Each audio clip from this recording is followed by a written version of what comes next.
ধরুন আপনার একটা হেভি ইভেন্টের মধ্যে আছে, আর ঠিক তখনই আপনার ফেভারিট পোস্টারটা ছিঁড়ে গেল, ক্রাইসিস মোড অন, কিন্তু টেপ ডিসপেন্সার সেটা আবার কোথায় পাবো? আর অত বড় জিনিসটাকে তো নিয়ে ঘোরাও সম্ভব নয়। তাই ভাবলাম এই প্রবলেমটা সলিউশনটা তো বের করতেই হবে। তাই আজকে আমি আপনাদের এরকম একটা পোর্টেবল হ্যান্ডি টেপ ডিসপেন্সার বানিয়ে দেখাবো, যেটা সবাই বানিয়ে নিতে পারবেন, আর ওটা বানাতে 1 টাকাও আপনাদের খরচ হবে না। আমি টেপটার মধ্যে এরকম একটা প্লাস্টিক রোলার লাগিয়ে নিচ্ছি, আপনারা এটা নাও লাগাতে পারেন, কোনো অসুবিধা হবে না।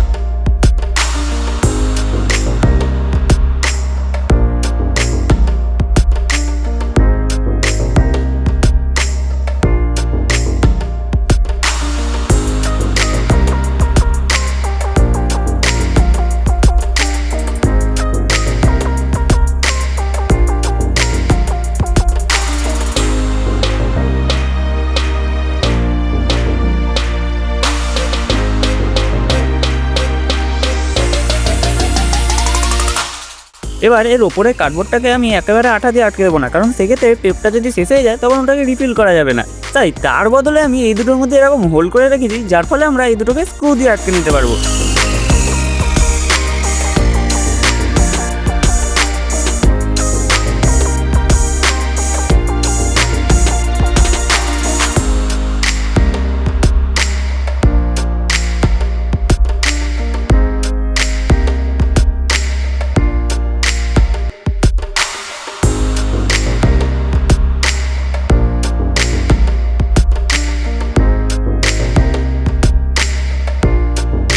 সো আমাদের পোর্টেবল টেপ ডিসপেন্সার তো তৈরি হয়ে গেছে, আর দেখতেই পাচ্ছেন এটা খুবই ভালো কাজ করছে।